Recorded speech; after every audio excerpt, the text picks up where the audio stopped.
Madam sketch वाले तीसरे बंदे का पता चल गया। मैं घसीटते हुए उसे थाने लेकर आता हूँ। एक बार आप बंदे को देख लीजिए। स्केच से शक्ल तो मिलती है ना? स्केच से शक्ल तो हूबहू मिलती है। क्या बकवास है? आप कह रहे हैं कि मैंने डॉक्टर हर्षवर्धन ने एक फैक्ट्री वर्कर का कत्ल किया है, वो भी किसी ऑटो रिक्शा वाले के साथ मिलकर?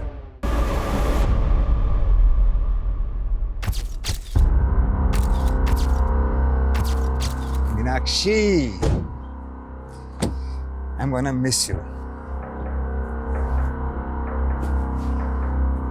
उम्र 55 की लेकिन दिल बचपन का है तुम्हारा। 2 दिन के लिए तो जा रहे हो, महीनों के लिए नहीं। हाँ, लेकिन शादी के इतने सालों में भी 2 दिन भी मैं तुमसे दूर कहाँ रहा हूँ कभी। डॉक्टर हर्षवर्धन, मैं तो रेडी थी सूरत जाने के लिए, तुम ही ने तो मना किया ना। अब 2 दिन के लिए तुम मेडिकल कॉन्फ्रेंस में जाके क्या करती? नेक्स्ट मंथ मॉरिशस में एक मेडिकल सेमिनार है, उसमें चलेंगे ना साथ? ठीक है, चल बाय।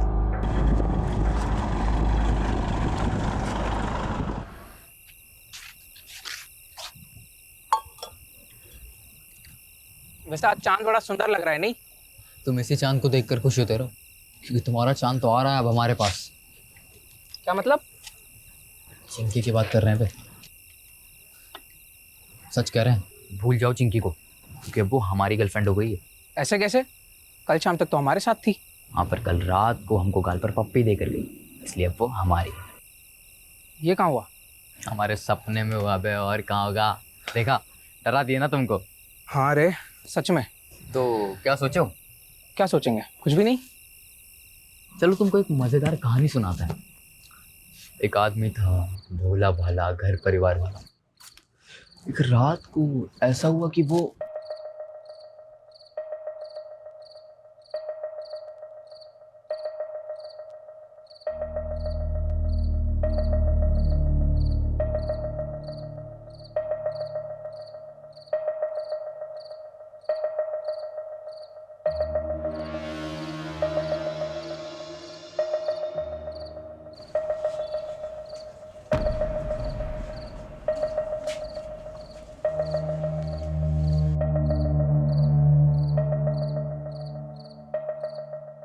शमीम, ये इतनी रात को कहाँ जा रहे हैं? तुम सो जाओ ज़ेबा, जल्दी ही आ जाऊंगा। और इस थैले में क्या है? पानी की बोतल है, और क्या है? ज्यादा सवाल मत करो ज़ेबा, जल्दी ही आ जाऊंगा, तुम चुपचाप सो जाओ।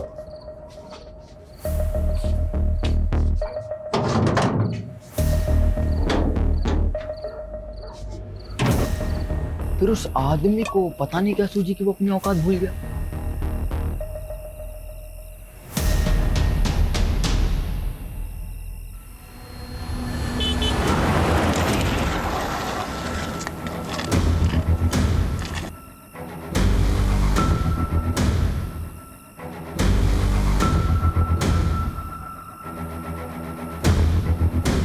फिर क्या हुआ?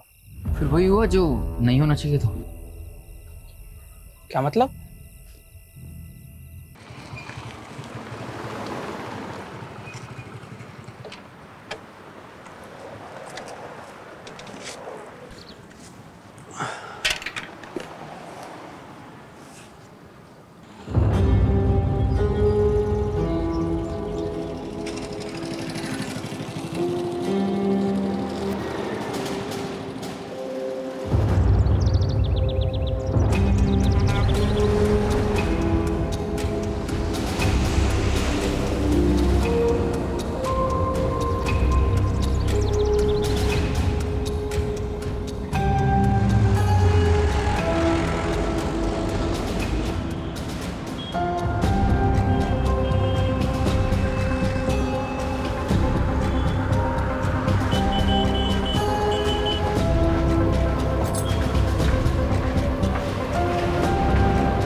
माल तो चोखा है, थोड़ी लाली लिपस्टिक करेगी, पटाखा लगेगी। बड़ी भी, मेरे कमीशन का आज ही कुछ हो जाता तो। गुड्डू, जी बड़ी भी। इस कुत्ते का मुंह बंद कर, पैसे ठूस कर।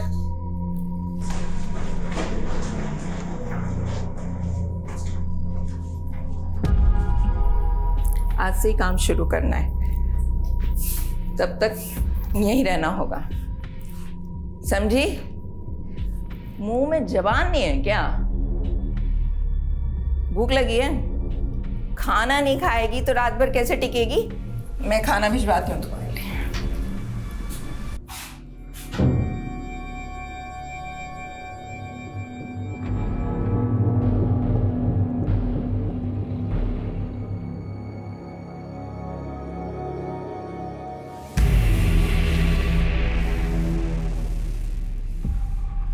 अरे कहाँ है? वे कहाँ है वो?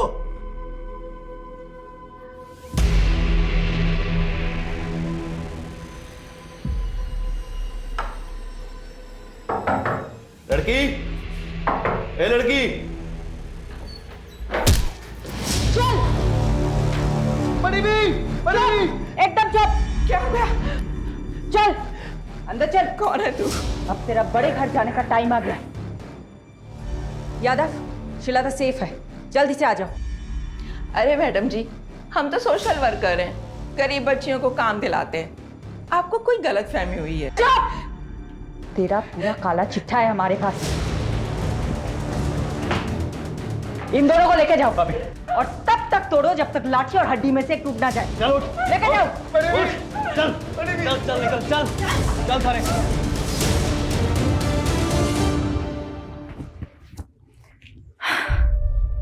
श्वेता बेटा, ठीक हो तुम? कुछ नहीं होगा तुम्हें, ओके? तुम सेफ हो। जल्दी से अपने मम्मी पापा के पास पहुंच जाओगी।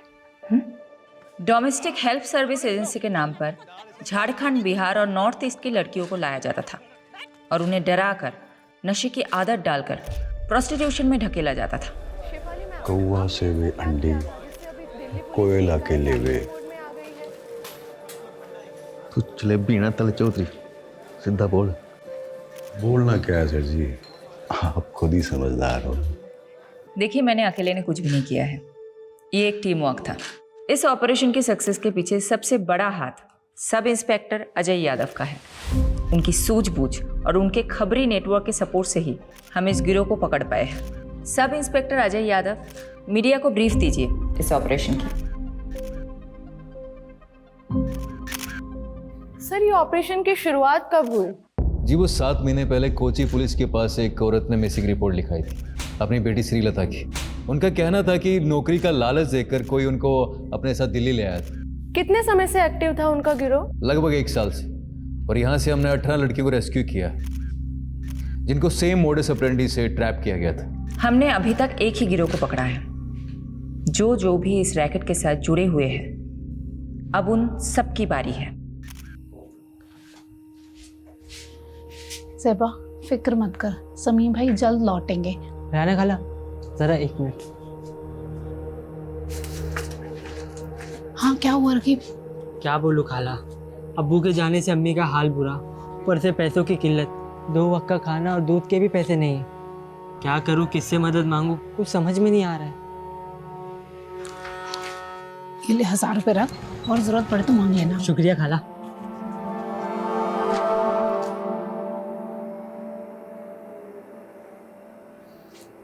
अजीज, शमीम का कुछ पता चला क्या? पुलिस ने कहा है कि वो पता लगाएगी शमीम का। वैसे मुझे नहीं लगता वो लोग कुछ करेंगे।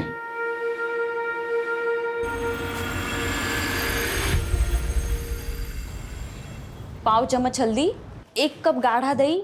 दिखाइए तो क्या क्या लिखा। ये देखो। अरे मैडम, ये क्या लिख दिया आपने? मैंने 1 चम्मच लाल मिर्च और पाव चम्मच हल्दी बोला था, सब उल्टा लिख दिया आपने। अच्छा हुआ तुमने देख लिया, वरना पता नहीं मैं क्या कर रही हूँ। एक्चुअली आज आरुषि की फ्रेंड्स आ रही है स्लीप ओवर के लिए, तो मैंने सोचा कि कुछ अच्छा सा बढ़िया सा पंजाबी डिश बना कर खिलाऊं। आई होप आज मैं आरुषि को कोई शिकायत का मौका ना दूँ। अच्छा, श्रीलता को मेडिकल एग्जामिनेशन के लिए भेजा था, रिपोर्ट्स आई? जी मैडम, कल शाम को ही आ गई थी। रेप तो नहीं हुआ था उसके साथ, बट काफ़ी मात्रा में उसको ड्रग्स दिए गए थे। डॉक्टर ने बोला है कि 2-3 दिन ऑब्जर्वेशन में रखेंगे। चलो मैं रेसिपी ख़त्म करती हूँ। Hello, what?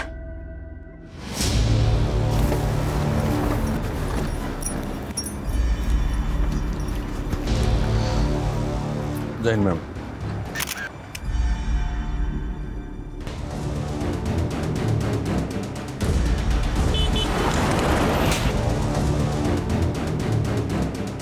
Solanki, mobile, wallet, ID card कुछ मिला? नहीं मैडम जी। सोलंकी, पोस्टमार्टम के लिए गाड़ी को बुलाया कि नहीं? हाँ बोला सर, बोल दिया ना। क्राइम सीन के पास और कुछ नहीं मिला, मर्डर वेपन भी नहीं। मैडम, पोस्टमार्टम रिपोर्ट आ गई। तो विक्टिम की उम्र 45 से 50 के बीच में, और हाँ, उसका खतना भी हुआ था। मतलब मुस्लिम था? और बॉडी पे 10 से ज़्यादा घाव थे। तो घाव को देख के ऐसा लगता है जैसे तेज़धार शूले से किए गए। मर्डर कब हुआ होगा? बॉडी तो काफ़ी सड़ चुकी है, देख के लगता है 4 से 5 दिन तो हो ही क्यों। मैडम, मैं एक काम करता हूँ, विक्टिम के डिस्क्रिप्शन से मेल खाती हुई मिसिंग रिपोर्ट में आसपास के थाने में चेक करवाता हूँ। वैसे मैडम, मैं एक बात बताना भूल गई। हॉस्पिटल से कॉल आया था, श्रीलता की हालत अब काफ़ी बेहतर है। 1-2 दिन में डिस्चार्ज मिल जाएगा और परसों की ट्रेन है उसकी। पारुल, एक काम करना, कल तुम श्रीलता से मिलना। और ये लो, इस पैसों से उसे एक मोबाइल खरीद देना। और परसों तुम खुद जाना उसे स्टेशन छोड़ने। ओके? शेल्टर होम की केयरटेकर जाने वाली मैडम। फिर भी जाना है तुम्हें। यादव सर ना सही कहते हैं, आप हर केस को काफी पर्सनली क्यों ले लेते हो? जब तुम खुद माँ बनोगी तब समझ जाओगी। किस्मत साथ दे रही है हमारा इस केस में। ओके, विक्टिम की डिस्क्रिप्शन से मेल खाती हुई मिसिंग रिपोर्ट हमें मिल गई। डिटेल्स बताना। डिटेल्स मैम, 6 दिन पहले नॉर्थ दिल्ली के निर्मल नगर थाने में शमीम खान नाम के एक आदमी की मिसिंग रिपोर्ट लिखाई गई थी। उम्र 45 साल, बीवी और बच्चे के साथ रहता था। बीवी और बच्चे का नाम क्या है? बीवी का नाम ज़ेबा है और बच्चे का नाम रकीब।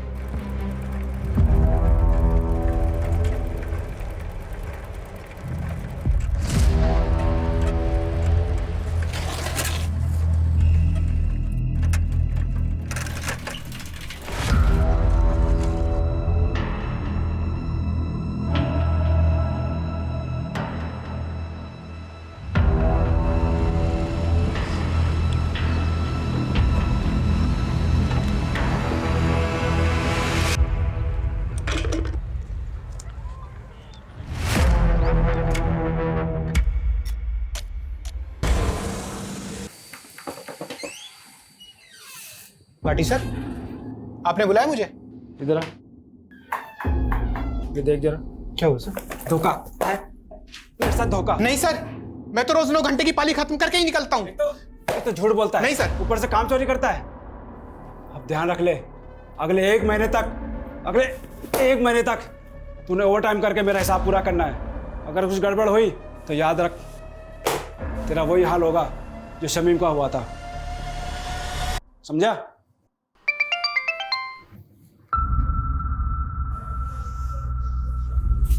ये क्या है?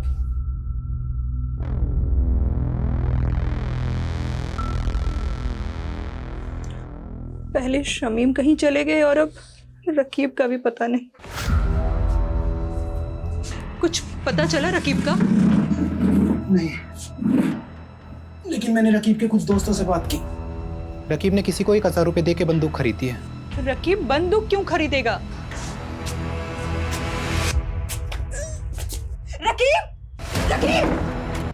रकीब ये गाँव कैसे? और बंदूक क्यों खरीदी तूने? कुछ गलत किया है तूने? कहीं इन सब का ताल्लुक शमीम भाई के गायब होने से तो नहीं है?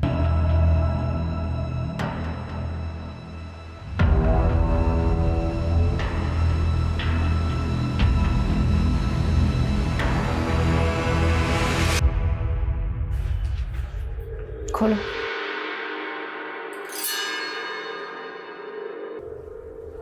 नहीं, ये मेरे शोहर नहीं है। ये शमीम भाई नहीं है मैडम। लाश पे ये कपड़े थे।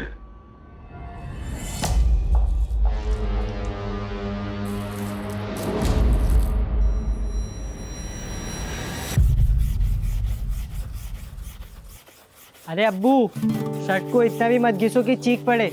शर्ट चीखेगी नहीं बेटा, चमक उठेगी। ये देख, तेरे बाप के हाथों का कमाल। एक शर्ट पूरे 5 साल चलाता हूँ, समझा? और मेरे इसी बचत के पैसों से तू हर 5 महीने में नई शर्ट खरीद पाता है।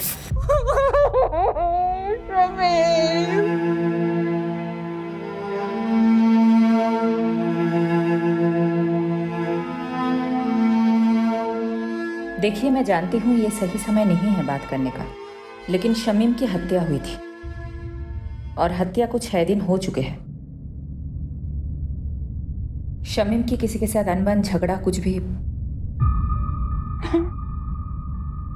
ऐसा कभी कुछ नहीं हुआ था।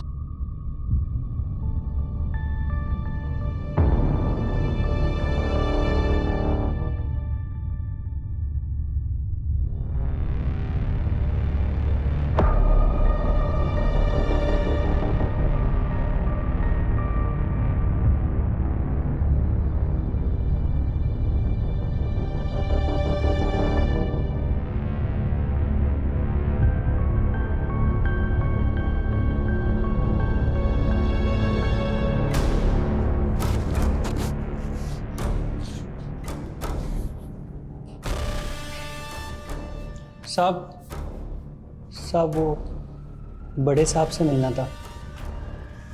नाम क्या है तुम्हारा? बाबू। बाबू पक्का यही था वो? कितनी बार बताया साहब, 100% यही था। 2 आदमियों ने इसे पीछे से पकड़ रखा था और एक आदमी इसको चाकू मार रहा था।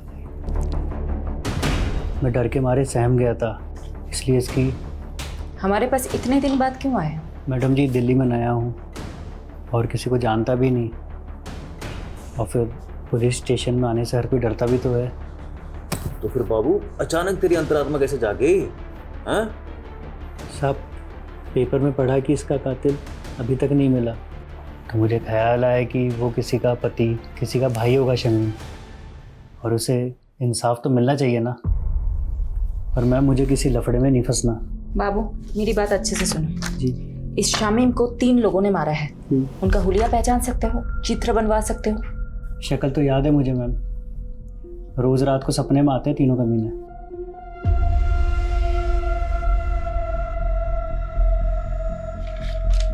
हाँ साहब, हूबहू यही तीनों थे। दीजिए यादव, सभी पुलिस स्टेशन में तीनों के स्केचेस थे। एक भी मिल गया तो बाकी 2 अपने आप हाथ लग जाएंगे। मैं ये स्केचेस शमीम की फैमिली को दिखाती हूँ।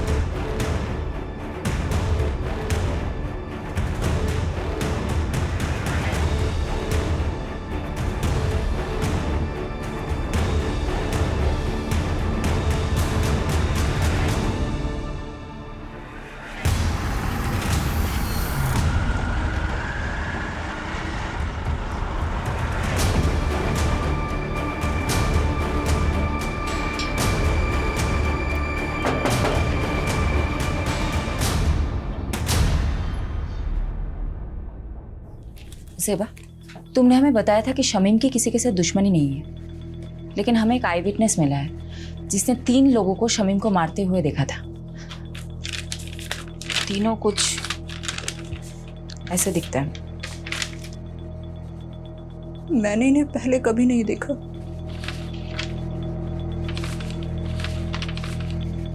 जिस रात शमीम गए थे तभी मुझे अजीब लग रहा था। मैंने उनसे पूछा भी था, ये इतनी रात को कहाँ जा रहे हैं? ज्यादा सवाल मत करो सेबा, जल्दी ही आ जाऊंगा, तुम चुपचाप सो जाओ।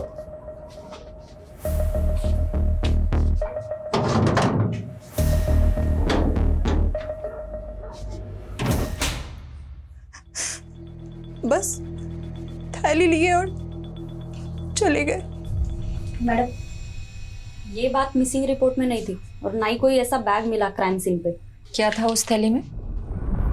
शमीम ने बोला कि पानी की बोतल है, पर हाँ, जिस दिन से वो गए हैं मेरे घर से एक छुरा गायब है। सेबा, तुम्हें कुछ भी याद है हमें बताना, ओके? जी। राकीब, तुम हमें कुछ बताना चाहते हो? ये चोटें कैसे लगी है तुम्हें? वो कल रात मेरे दोस्त करीम से लड़ाई हो गई मेरी। शमीम घर से छुरा लेके निकला था, कहीं ऐसा तो नहीं शिकारी खुद ही किसी का शिकार हो गया। हो सकता है मैडम। वैसे राकीब का घाव देखकर मुझे तो लगा कि वो जरूर कुछ ना कुछ जानता होगा। शक्ति से पूछे क्या? नहीं नहीं, माइनर है, कोई और तरीका आजमाना होगा। यादव कहाँ है? बोल तो रहे थे कि यही आएंगे, पूछती हूँ। काट दिया, कोई और एंगल टटोल रहा होगा। यही तो करता है वो। ये क्या है? शमीन खान आपकी फैक्ट्री का वर्कर था। इन तीनों में से किसी एक ने उसको मारा हो सकता है। तो इन तीनों में से आपकी फैक्ट्री का कोई था, आप जानते होंगे। 150 वर्कर है मेरी फैक्ट्री में। सबकी शक्ल ना मुझे याद रहती है ना मुझे याद रखनी है। कहीं ऐसा तो नहीं आपने इन तीनों लोगों को शमीम खान को मारने की सुपारी दी थी? मैंने तो ऐसा भी सुना है कि आप अपने फैक्ट्रीज के वर्कर्स को मारते भी हैं। ए इंस्पेक्टर, ज्यादा मत उड़, तू जानता नहीं मैं कौन हूं।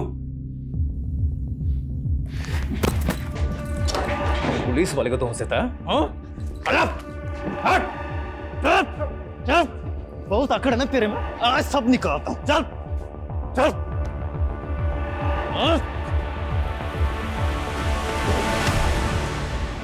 अगली बार घसीटता हुआ सीधा थाने ले जाऊंगा।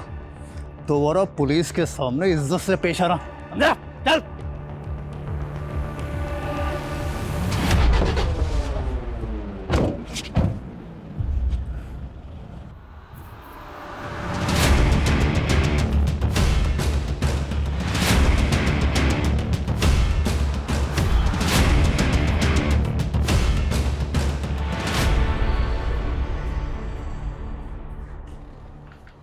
श्रीलता की रात की ट्रेन है ना? जी मैडम, कल रात तक अपने गांव पहुंच जाएगी। यादव सर का फोन है। स्पीकर पे रखें। हेलो सर, कहाँ हो आप?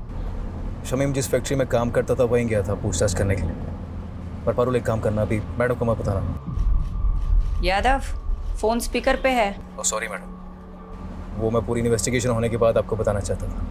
क्या बोलूं तुमको? ओके।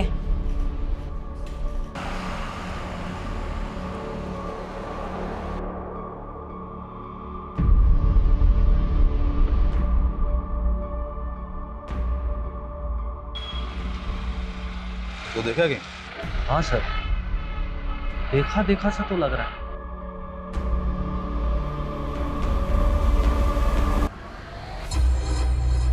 दीपक जरा अपना फोन देना। ये सर। हाँ, मैं बोल रहा हूँ, दीपक के फोन से बात कर रहा हूँ। दरअसल मीनाक्षी ने मेरे फोन में कोई स्पाई सॉफ्टवेयर इंस्टॉल कर दिया है। मैं दीपक को भेजता हूँ तुम्हें पिक करने के लिए। Love you, bye. सर इसके बारे में मालूम चलते फ़ोन मारता हूँ मैं आपको। पता कर। अच्छा वो रकीब का बायोडाटा निकाला क्या? हाँ सर, पता किया ना सर। राकीब क्या छोटी सी उम्र में गलत लफड़ों में फंसा। भीमलाल नाम का एक बैटिंग माफिया है, उसके साथ जोड़ा। भीमलाल कहीं वही तो नहीं जो बेल से छूटने के बाद लॉटरी के धंधे में घुस गया? वही वाला सर। सर हुआ क्या, जब भी शमीम गायब हुआ ना, राफिक को सीधा शक भीमलाल पे गया और वो उससे मिलने चला गया।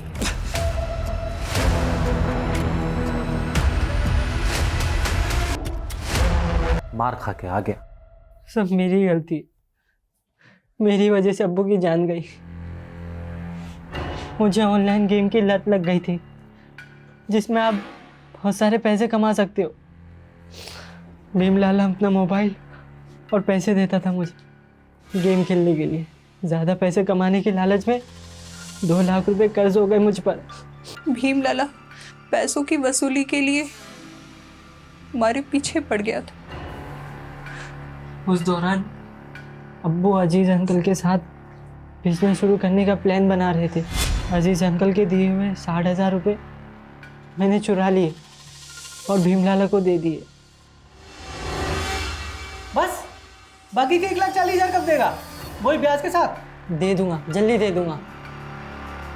लेकिन अब्बू को पता चल गया कि वो पैसे मैंने लिए। बता क्या क्या तूने पैसे? बताता क्यों नहीं क्या किया? अरे तू आज तेरी वजह से सब कुछ हुआ है। माफ कर दो। क्या जवाब दूं अजीज भाई को? बोल। मुझे माफ कर दो अब्बू, मारो मुझे, मारो, मैं बहुत बुरा हूँ अब्बू, मुझे मारो। क्या कर रहा है? क्या कर रहा है? पागल हो गया है क्या? सुन बेटा, क्या हुआ है? हाँ, हमें बता क्या हुआ है, हम कोई तरकीब निकालेंगे। बोल बेटा। लाला जी, मैं धीरे धीरे आपका सारा कर्ज चुका दूंगा। धीरे धीरे नहीं, जल्दी जल्दी। 15,000 रुपये महीना चाहिए मेरे को तेरे से। तू 15,000? पर लाला जी, इतनी तो मेरी कमाई भी नहीं है, कहाँ से लाऊंगा मैं 15,000? ठीक है, हर महीने 5,000 रुपये, उससे एक पैसा कम नहीं। अब्बू ने कई महीने तक पैसे दिए, लेकिन फिर भी काफ़ी रकम बाकी थी, उसका ब्याज बढ़ता ही जा रहा था। क्या उस रात शमीम लाला को माने उसके घर गया था क्या?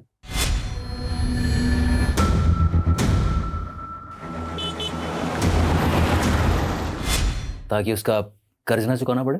लगता तो ऐसे ही है मुझे, इसलिए मैं लाला से अब्बू की मौत का बदला लेना चाहता था। यादव, यादव, बस करो।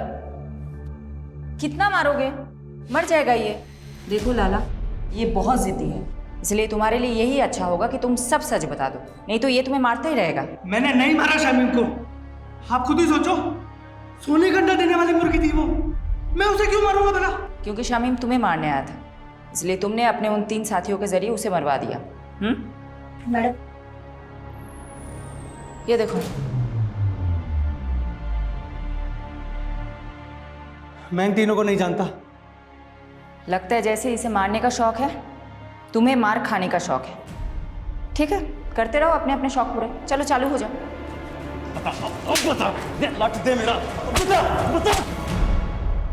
आई will call you back. Deepak. जी मैम। साहब को छोड़ा है एयरपोर्ट? जी मैम, छोड़िए। रास्ते में कहीं रुके थे? नहीं तो मैडम, घर से सीधा क्लिनिक और फिर क्लिनिक से शाम को एयरपोर्ट। तो गाड़ी रोहिणी में क्या कर रही थी दोपहर को? कार का जीपीएस मेरे फोन से कनेक्टेड है, झूठ मत बोलना। क्या साहब की माशूका रोहिणी में रहती है? ये सब आप मुझसे मत पूछिए, मैं आपको इस बारे में कुछ नहीं बता सकता, प्लीज। दीपक, दीपक।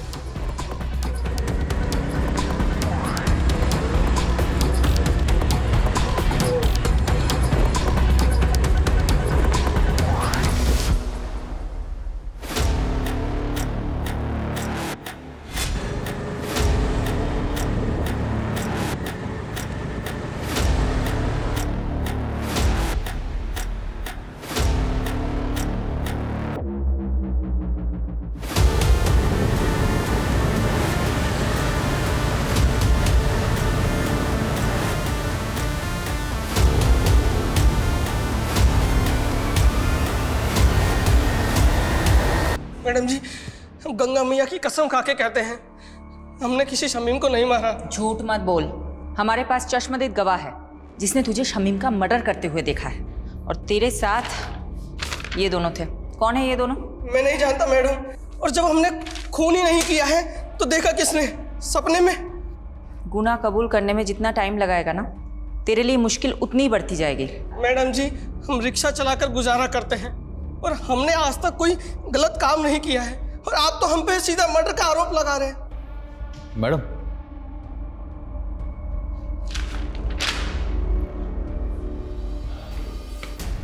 बोलो। हाँ, जीतू के बारे में पता किया मैंने, उसकी मौले से। काफ़ी शरीफ आदमी है, कोई क्रिमिनल रिकॉर्ड भी नहीं है इसे। हो सकता है ये मर्डर से डेब्यू किया हो। इसे थोड़ी अपनी वाली ट्रीटमेंट दो, शायद सच उगल दे। तो मैं पारुल को बोलती हूँ, शहर के सारे पुलिस स्टेशन में पता करे जीतू का कोई क्रिमिनल रिकॉर्ड है या नहीं।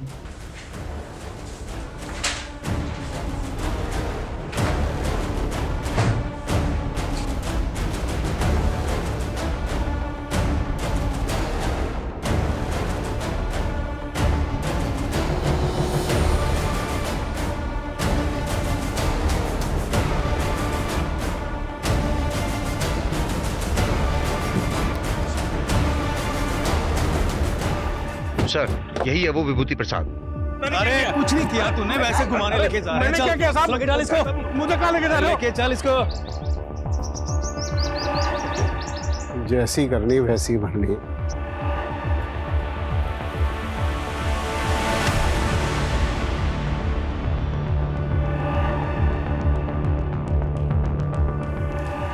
मैम यही है वो आदमी जिसने उसको चाकू मारा था। मैम वो तीसरा आदमी मिला क्या? वो भी मिल जाएगा। मैम मेरा कहीं नाम तो नहीं आएगा ना? फिक्र मत करो, तुम जा सकते हो बाबू। जी मैम। मैडम, विभूति प्रसाद एक नंबर का बदमाश आदमी है। कुछ महीनों पहले ये थाने में अपनी मिसिंग बाइक की कंप्लेंट करने आया था। सब रुकिए साहब, यही करो चोर।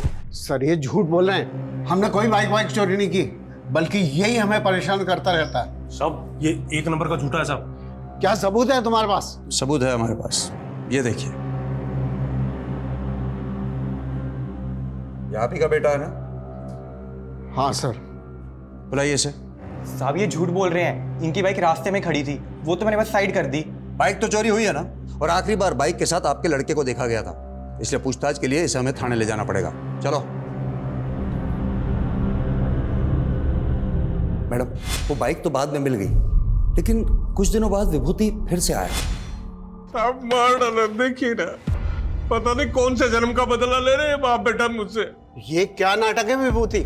नाटक नहीं, अटैक हुआ मेरे पे, अटैक इसके बेटे ने किया है साहब। सर ये झूठ बोल रहा है, पहले भी इसने मेरे बेटे को फंसाया, अब दोबारा फंसा रहा है मेरे बेटे को। देखिए अनिल जी, डॉक्टर ने इन्हें एग्जामिन किया है और इसीलिए हम लोग यहाँ पर आए हैं। हमें आपके बेटे से कुछ पूछताछ करनी है, बुलाइए उसे। सर वो घर पे नहीं है। आप अपना तलाशी लीजिए अंदर। वो घर पे नहीं है, मेरा यकीन कीजिए। ठीक है, वो जैसे ही घर पर आए भेजो उसे हमारे पास। जी। इन्वेस्टिगेशन से पता चला कि अनिल और उसका बेटा वाकई शरीफ आदमी है, लेकिन ये विभूति एक नंबर का सरफिरा है। ये विभूति उन लोगों को क्यों परेशान कर रहा था? दरअसल मैडम ये अनिल और उसके बेटे की जमीन हथियाना चाहता था, वो भी सस्ते दामों में, और अनिल उसे बेचना नहीं चाहता था। बस तभी उसने ये ड्रामा खेला।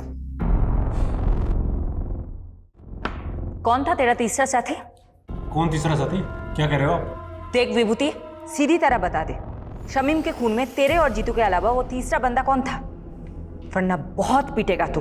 हाथ मत लगाना मुझे, वरना पूरे डिपार्टमेंट को कोर्ट में घसीटूंगा मैं। तू यहाँ से जाएगा तब ना। तुझे क्या लगता है झूठा केस फाइल करना सिर्फ तुझे ही आता है? हम भी कर सकते हैं। मैडम फोन है आपके लिए। हेलो शिफाली दी, मैं श्रीलता। श्रीलता, कैसी हो तुम? मैं ठीक हूँ, थैंक यू दीदी। ये लीजिए, अम्मा से बात कीजिए। मैडम आप हमारे लिए भगवान, आपका बहुत बहुत थैंक यू। अरे आप मुझे थैंक यू मत बोलिए, आप बस अपना और श्रीलता का ख्याल रखिए, उसे खूब पढ़ाइए। मैं आपके टच में रहूंगी। जी मैडम। बाय। हाँ यादव बोलो।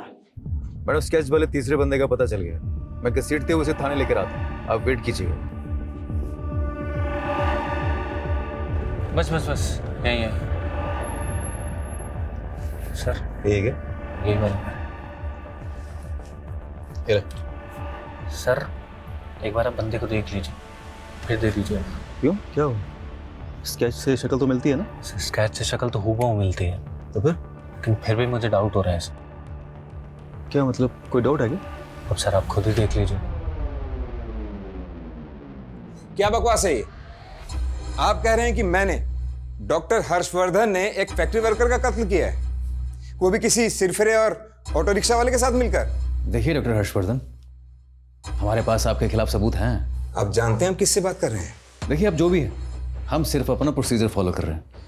ठीक है, तो अब मैं प्रोसीजर ही फॉलो करूंगा, और अब मैं नहीं, मेरा लॉयर आपसे बात करेगा।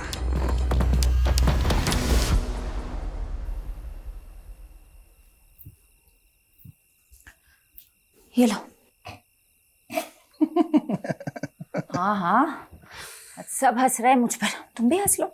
सॉरी शिफाली, लेकिन ये तुम्हारा यादव है ना, जोश में होश को बैठता है। गलती सबसे होती है, इट्स ओके।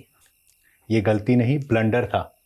सीमोन किसी आई विटनेस ने बोल दिया और तुम लोग शहर के नामी डॉक्टर हर्षवर्धन को अरेस्ट करने के लिए निकल पड़े। क्या फायदा हुआ? 5 मिनट में उसका वकील उसकी बेल करा के चला गया। तुम वकील लोग ना कभी पुलिस की प्रॉब्लम नहीं समझोगे। तुम लोगों को मजा आता है कानून के लूप होल्स को निकाल के मुजरिम को बचाने में। तो अब तुमने ये डिसाइड कर लिया कि डॉक्टर हर्षवर्धन मुजरिम है? नहीं नहीं, मैं एक जेनरिक बात कर रही थी। देखो, डॉक्टर हर्षवर्धन को हमने पूछताछ के लिए बुलाया, उसका एक बेस था, एक आई विटनेस है जिसने सस्पेक्ट का स्केच बनवाया है। वो हुलिया बिल्कुल मैच करता है डॉक्टर हर्षवर्धन से। इस ब्लाइंड केस में ये एक ही तो स्ट्रॉन्ग पॉइंट है हमारे पास। एक सेकंड,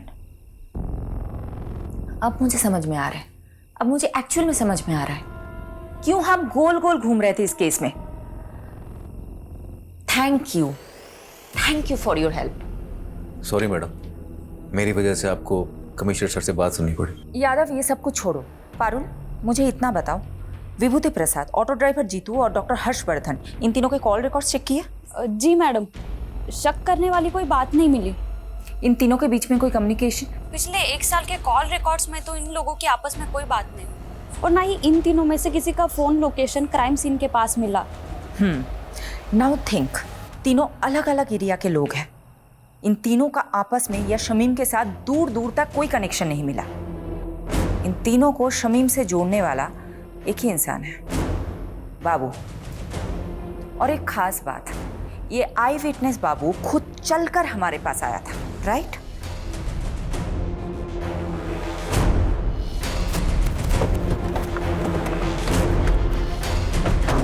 यादव,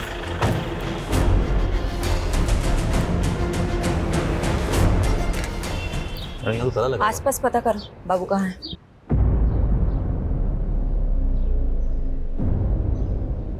मैं बाद में बात करती हूँ। क्या हुआ? मैडम, आसपास पड़ोसी से बातचीत की मैंने। उनका कहना है कि बाबू काफी दिनों से गायब और उसका फोन भी बंद आ रहा है। मैंने ट्राई किया।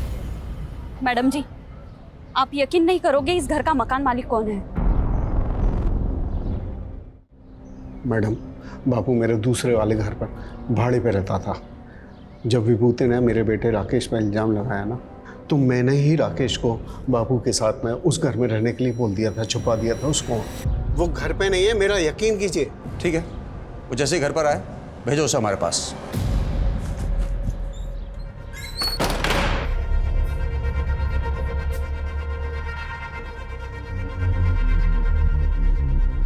हाँ राकेश, तुम जहाँ हो वहीं रहना, तुम अभी घर मत आना। फिर मैडम, राकेश ने बाबू को विभूति के बारे में सब कुछ बता दिया कि वो कैसे हमको तंग करता था। बाबू ने हमको कहा कि वो हमारी मदद करेगा। और बाबू ने झूठी गवाही दी ताकि विभूति पर खून का इल्जाम लग जाए और आप उसे सबक सिखा सके, राइट?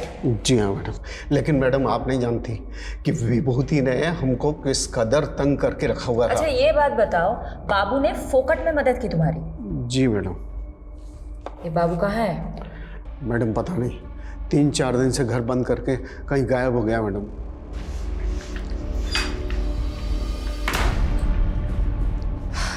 मैडम, बाबू के खिलाफ लुकआउट नोटिस जारी कर दिया है। एक बात मेरी समझ में नहीं आ रही, ये बाबू अनिल की मदद करने के लिए मर्डर केस में झूठा बयान देने जितना बड़ा रिस्क क्यों लेगा? मैडम, हो सकता है बाबू शमीम के मर्डर में इन्वॉल्व हो और खुद गवाही देकर अपने शक की पॉसिबिलिटी खत्म करना चाहता हो। पॉसिबिलिटी है। तो बाबू और शमीम का क्या कनेक्शन है?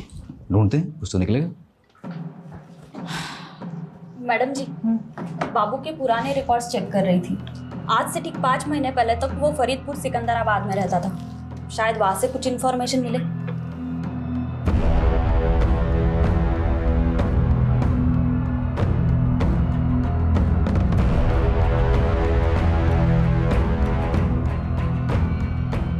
मैडम, बाबू और बिलाल इसी गांव का रहने वाला था। 16 साल की उम्र में उसने अपने दोस्त की हत्या की थी। तब से वो गांव छोड़ के फरार हो गया था। सबूत ना होने की वजह से आरोप कभी साबित ही नहीं हो पाया और आज तक ये नहीं पता चल पाया कि बाबू ने अपने दोस्त को मारा क्यों था। लेकिन यादव, बाबू के पास्ट के साथ शमीम का क्या कनेक्शन है? शमीम से कोई कनेक्शन नहीं है मैडम, लेकिन रेहाना से। अजीज की बीवी रेहाना बाबू की कजन थी।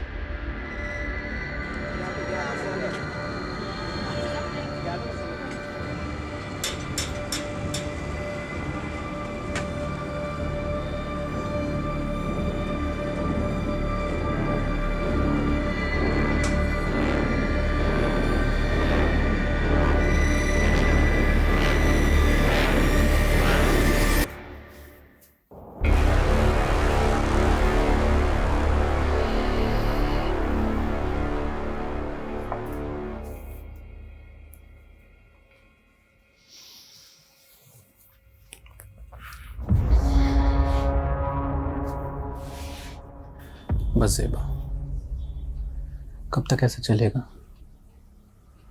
मैं तुम्हें अपना बनाना चाहता हूँ, तुमसे निकाह करना चाहता हूँ। अजीज, हमारे बीच जो कुछ भी हुआ वो गलत था, जिसकी सजा भुगत रही हूं मैं। शमीम की रूह को मैं और तकलीफ नहीं देना चाहती। ऐसा मत करो ज़ेबा, मैंने सब कुछ तुम्हारे लिए किया है।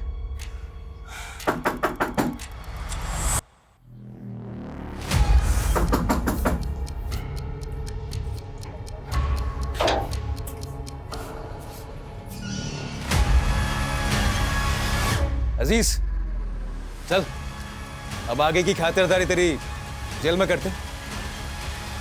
मैं हमेशा से ज़ेबा को पसंद करता था। जब भीम लाला ने शमीम से पैसे हटने शुरू किए तो शमीम काफ़ी चिड़चिड़ा रहने लगा था। वो बात बात पर गुस्सा करता था।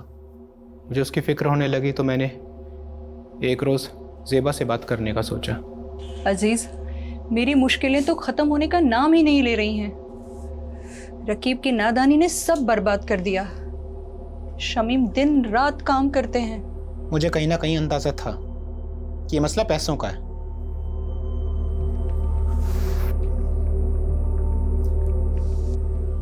ये रखो, रखो इसको। और हाँ, ना ये कर्ज है ना एहसान। हम धीरे धीरे नज़दीक आ रहे थे। ज़ेबा भी मुझे पसंद करने लगी थी।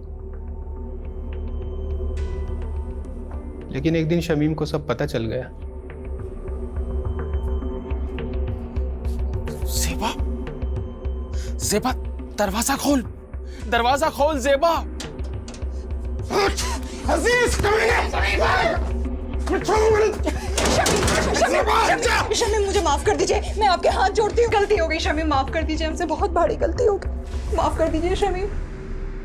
उस दिन के बाद से सब खत्म हो गया था। ज़ेबा ने मुझसे मिलना छोड़ दिया था,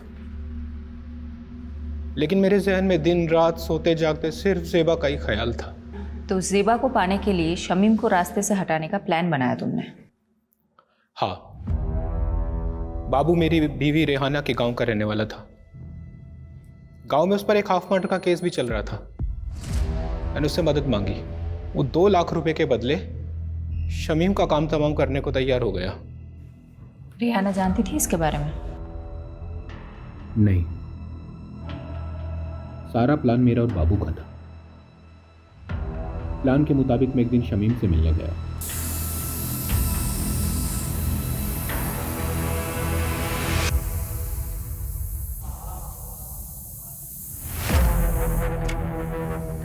शमीम भाई, मैं अपनी गलती पे बहुत शर्मिंदा हूँ, इसीलिए मैंने शहर छोड़कर हमेशा के लिए मुंबई जाने का फैसला किया है। इसके बाद मैं अपनी शक्ल आपको कभी नहीं दिखाऊंगा। बस जाने से पहले दिल खोलकर आपसे बात करना चाहता था। क्या आप मुझसे मिलने आएंगे एक बार? जरूर आऊंगा जी। मेरी तरह शमीम के मन में भी साजिश बन रही थी। उसने जो देखा था वो भूल नहीं पा रहा था। वो भी मेरी जान का प्यासा था।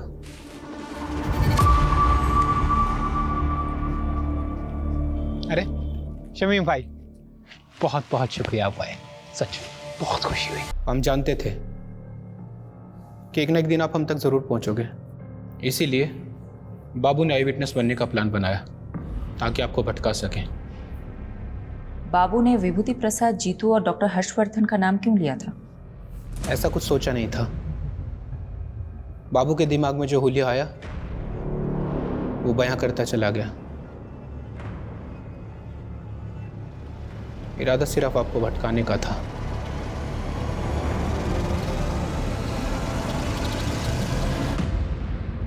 वाह मॉम, खाना बहुत अच्छा बना है। थैंक यू बेटा। यशी बेटा, अब तो कुछ खा ही नहीं रही हो, ऐसे नहीं चलेगा। ये मैंने स्पेशली तुम्हारे लिए बना, खा लो। ये लो, थोड़ा खा लो। मुझे तो लगा था हमारी शायद फ्लॉप होने वाली है, ये तो हिट हो गई।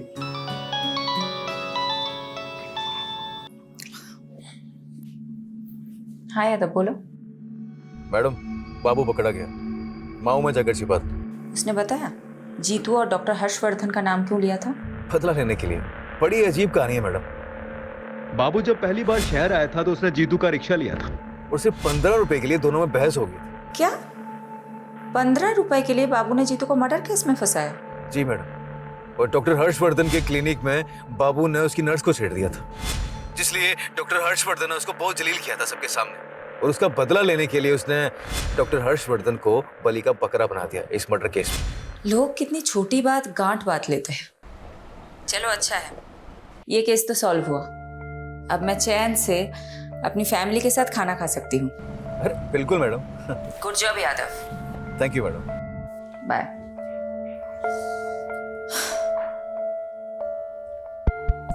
अच्छा सुनो, तुम सब कौन सी मूवी देखोगे, एक्शन या कॉमेडी? Action movie. चलो चलो खाना खत्म करते हैं, आ जाओ।